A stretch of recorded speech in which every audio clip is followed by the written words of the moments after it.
fam, Kester here with How to Take a Break. Thank you so much for supporting me during Vlogmas.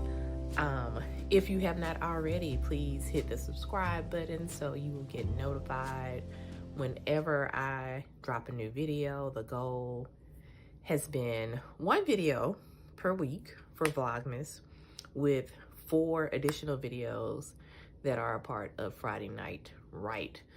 That's an opportunity for you to come write with me. And if you don't have like a writing project, like I've been working on a short story for the past 2 weeks. I have a goal of getting something submitted for publication before the end of this year. That's what I'm trying to do. But you don't have to like specifically be writing something of that nature to participate in Friday Night Lights, Friday Night Writes. Don't sue me, NBC. You can also journal during that time. You can study if you're in school for something. You can work on your resume. I mean, there's many ways you can utilize that time to take a break to do what you need to do, because, you know, that's what we're about at How to Take a Break. Going into what we're doing tonight. Tonight, we're talking very quickly, very briefly about gratitude. And I'm sharing with you some of the ways that I incorporate gratitude, a gratitude practice, into my life. So yeah, let's get into it. You can see this is very just, I'm hanging out in bed. I have been having weekends that have been just rest, and it's something that I'm learning to embrace and be grateful for, because usually I'm very busy and there's like running around with a kid and work and all that kind of stuff. So I'm embracing the slowness at the end of the year and telling myself that I don't have to be busy. So that's one thing that I'm grateful for, and how this works into my gratitude practice. What I try to do is, number one, I try to start my day with gratitude. What that has been looking like now is when I wake up, I have some reading that I'm trying to do. There are some Bible verses that a friend of mine shared with me, and I'm doing that for until the end of this year.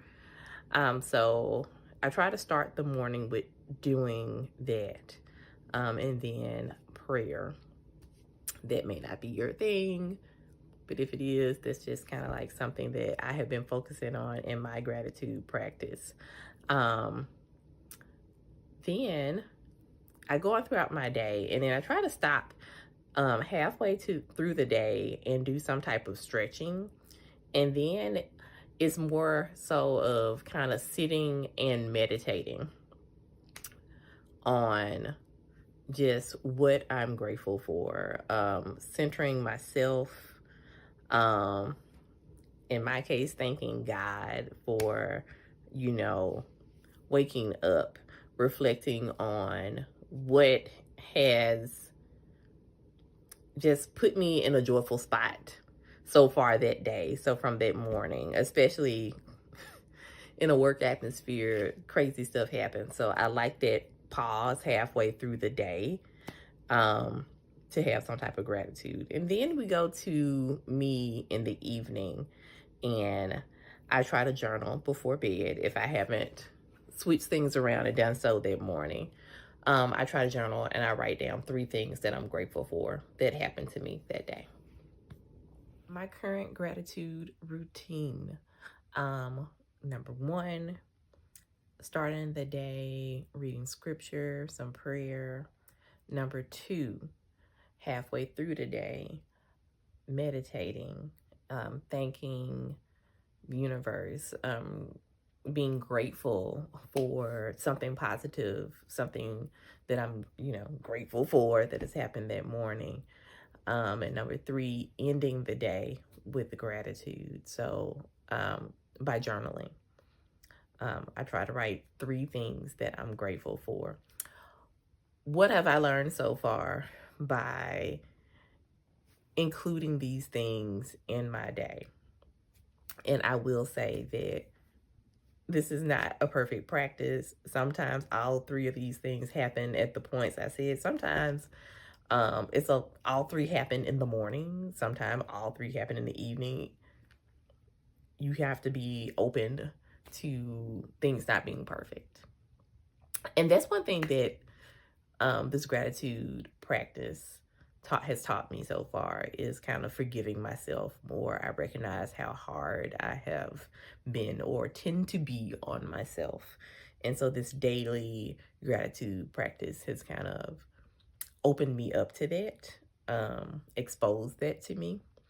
Another thing this gratitude practice has opened me up for is that I find myself kind of pausing more, and being grateful for more things as they happen. Like I said, when I started this video, just grateful for the food, grateful for my sangria and things like that. And it might seem like something small, but you know, in that moment, it's so meaningful, especially if you look at like the sum total of where you are in that moment, that in that time period. And so I think so. What about you? How are you practicing gratitude this holiday season? How do you take a break for gratitude all year long? Drop a comment, let me know. And until next time, find a little time to have a happy holidays, because I think we're closing in on maybe 2 videos left. We're going to see. I'm trying, y'all. But I want you to have a happy holidays and find a little time for gratitude and to take a break. Bye.